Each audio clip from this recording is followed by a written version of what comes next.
Conventions को देखेंगे।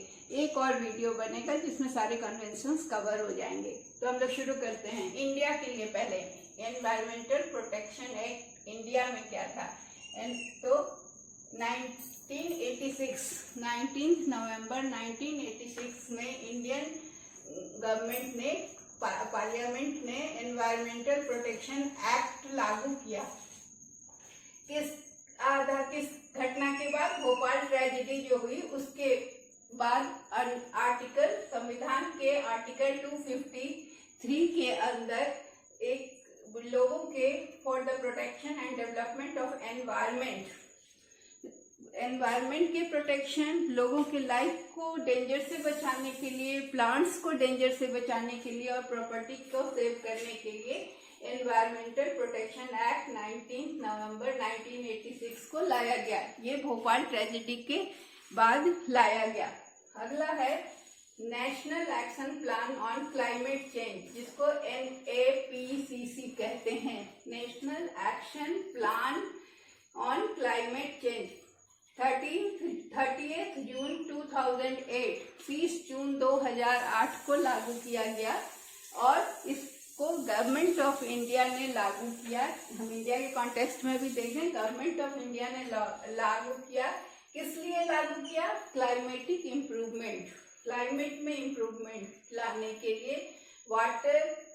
Water और एनर्जी जो रीन्यूएबल है, जिसको हम फिर से रिसाइकल कर सकते हैं, रिन्यू कर सकते हैं, वैसे एनर्जी को कंजर्व करने के लिए, उसको फिर से रिन्यू करने के लिए और उसकी एफिशिएंसी को बढ़ाने के लिए, तथा एग्रीकल्चर के लिए भी, एग्रीकल्चर में भी एफिशिएंसी को बढ़ाने के लिए ये एक्ट लाया गया, जिसे हम कहते हैं national action plan on climate change, जो कि 2008 के 30 जून को गवर्नमेंट ऑफ इंडिया के द्वारा लाया गया। इसके 8 मिशंस थे, इसलिए आज मैंने इसको लाया है इस वीडियो में कि ये 8 मिशन इम्पॉर्टेंट है, कोई भी मिशन पे क्वेश्चन आ सकता है। तो इसका पहला मिशन है नेशनल सोलर मिशन, जैसा कि नाम से है कि सोलर एनर्जी को बढ़ाने के लिए। लेकिन कब इम्प्लीमेंट हुआ? 2010 में। किस चीज के लिए? Promotion and use of solar energy. दूसरा है national mission for enhanced energy efficiency, ये 2009 में नेशनल मिशन एनर्जी एफिशिएंसी को बढ़ाने के लिए लाया गया, जिससे कि एनर्जी को सेव करना और प्रमोट करना है। इसमें आपको ज्यादा कुछ याद नहीं करना है, खाली डेट याद करना है और किस चीज के लिए है, क्योंकि जो इस चीज के लिए है वो एकदम क्लियर कट है।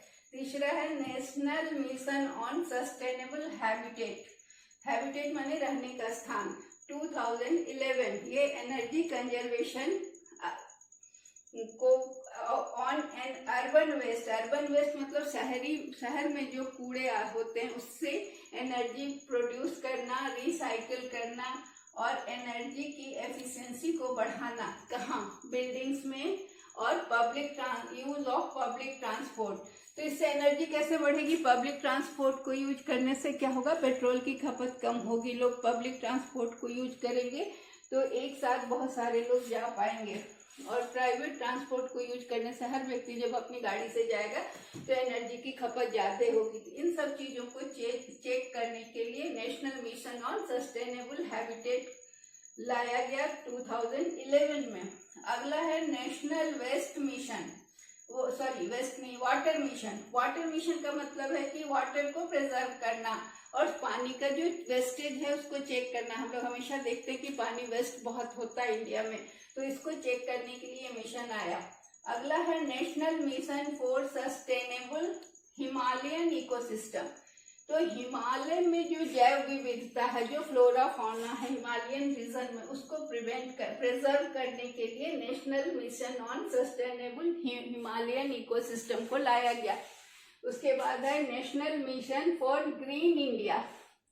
ग्रीन इंडिया मतलब फॉरेस्टेशन, एफॉरेस्टेशन मतलब जंगल बढ़ाना, expand forest and promote green India मतलब पेड़ कटते जा रहे हैं और हरियाली कम होती जा रही है, इसलिए पेड़ कटे तो उतना ही प्लांट लगाना और प्लांटेशन को बढ़ाने के लिए ये 2014 में ये मिशन आया।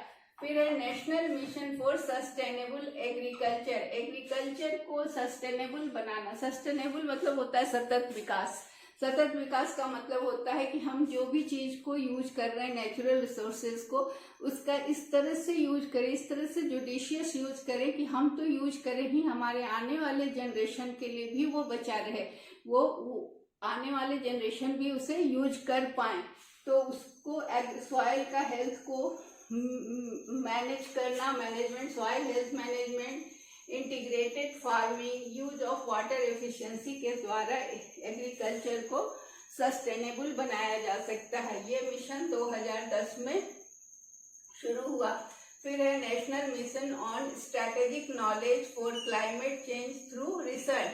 अब क्लाइमेट चेंज को में चेक करने के लिए, क्लाइमेट चेंज से जो नुकसान हो रहा है उससे बचने के लिए इसमें रिसर्च के लिए ये मिशन लाया गया। तो ये हो गया इंडिया के एनवायरमेंटल प्रोटेक्शन एक्ट के तहत इतने काम हुए। अब हम चलते हैं इंटरनेशनल कॉन्वेंशंस पे, जिसमें कि हम कल के वीडियो में, मतलब इसका पार्ट 2 में हमने रामसार कॉन्वेंशन जो ईरान की रामसार सिटी में हुआ था उसको देख चुके हैं, और स्टॉकहोम डिक्लेरेशन को भी देख चुके हैं। आज हम 6 या 7 कन्वेंशन को देखेंगे, फिर बाकी की जो बच जाएंगे वो अगले वीडियो में आ जाएंगे। तो ये है convention on international trade in endangered species of wild fauna and flora. इसका स्मॉल में इसका ये है साइट्स कहा जाता है। साइट्स का फुल फॉर्म है convention on international trade in endangered species of wild fauna and flora. मतलब जो प्रजाति लुप्त हो रही है, जो प्रजाति प्लांट की और एनिमल्स की जो प्रजाति खत्म होने पर है, विलुप्त प्राय है, उसके बचाव के लिए ये कन्वेंशन हुआ। और उसके जो व्यापार हो रहा है, जिसको कहते हैं अवैध व्यापार, इलीगल ट्रेडिंग जो हो रहा है जानवरों का, उसको भी रोकना है। तो ये साइट्स का काम है। यह एक इंटरनेशनल ट्रेडिंग ट्रीटी है। इसमें एक अंतर्राष्ट्रीय समझौता किया गया देशों के बीच में, और इसमें यह तय किया गया कि स्पेसीज जो कि एंडेंजर्ड है, जो खतरे में हैं, जो एक्सटिंक्ट हो रहे हैं, विलुप्त हो रहे हैं, उन्हें बचाने की बात की गई।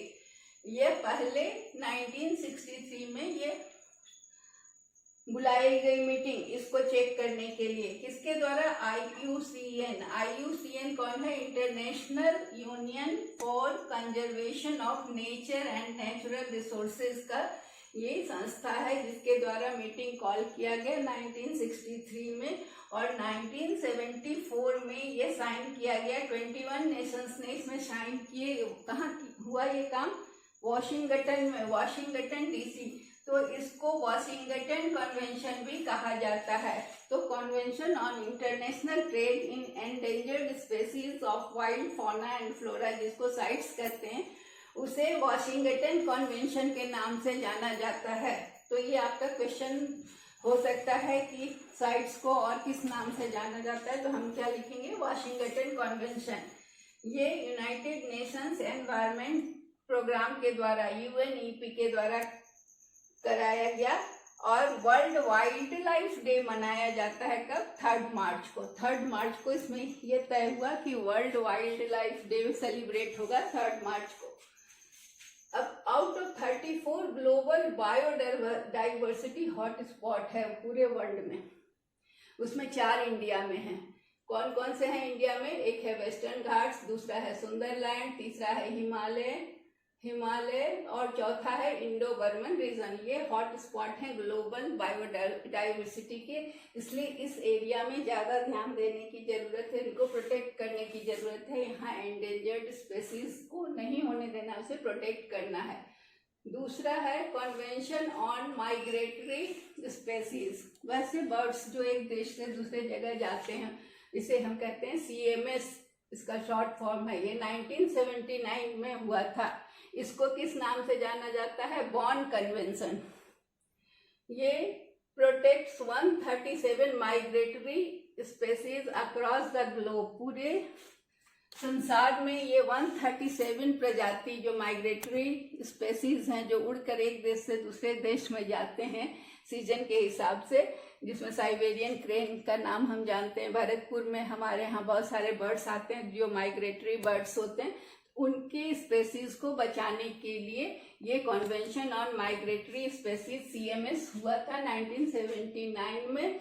और इसे क्या कहते हैं, बॉन कन्वेंशन भी कहते हैं। बॉन नामक जगह में हुई थी, जर्मनी की राजधानी है बॉन, तो वेस्ट ईस्ट जर्मनी की है शायद।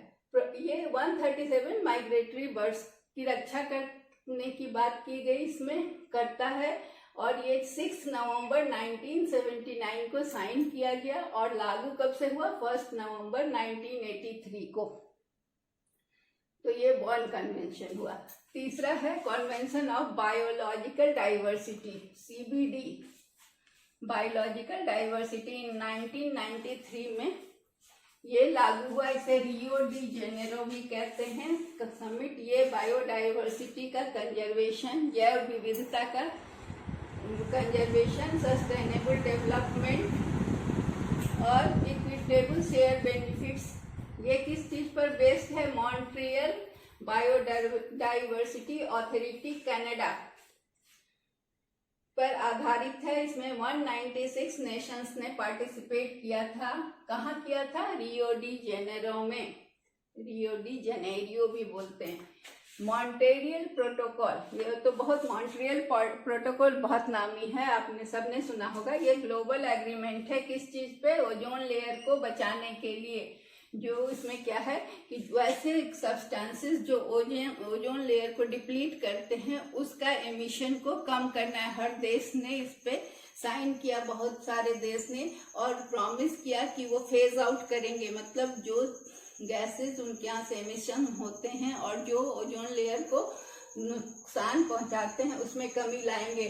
तो ये 26 अगस्त 1987 को एग्रीमेंट हुआ और ये लागू कब से हुआ, 16 सितंबर 1989 को। इसका पहला मीटिंग 1989 में हेलसिंकी में हुआ था।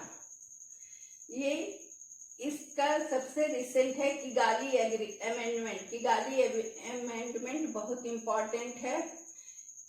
ये फेज डाउन द, किस चीज के लिए किया गया, किगाली अमेंडमेंट में ये तय किया गया कि हाइड्रोफ्लोरोकार्बन का एमिशन को चेक करने, जिसे HFC भी कहा जाता है। ये 2016 में 2016 में किगाली अमेंडमेंट हुआ। ये 197 नेशंस ने इसमें साइन किया। ये सबसे सफल एग्रीमेंट माना जाता है और सब देशों ने इसमें जो एग्रीमेंट किया और ये डिसाइड किया कि वो HFC का एमिशन को रोकेंगे, तो उसमें सफलता भी मिली, इसलिए इसे बहुत सक्सेसफुल माना जाता है। तो ये आपके लिए इम्पॉर्टेंट है। फिर वियना कन्वेंशन, ये भी बहुत नाम सुनते हैं। ये 1985 में एग्रीमेंट हुआ और 1988 से लागू हुआ। ये ओजोन लेयर को प्रोटेक्ट करने का ही कन्वेंशन है। फिर है United Nations conference on environment and development, जिसको हम अर्थ समिट भी कहते हैं या रियो समिट भी कहते हैं। ये भी बहुत इम्पोर्टेंट है। ये 1992 में हुआ और ये रियो में हुआ, इसीलिए इसे रियो समिट कहा जाता है। रियो डी जेनेरियो जो जगह है अफ्रीका में, ये 3 से 14 जून तक चला 1992 में। और ये डिस्ट्रक्शन, अगला कन्वेंशन है वियना कन्वेंशन, जो कि 1985 में एग्रीमेंट हुआ था इसका और 1988 से ये लागू हुआ था, एनफोर्स हुआ था।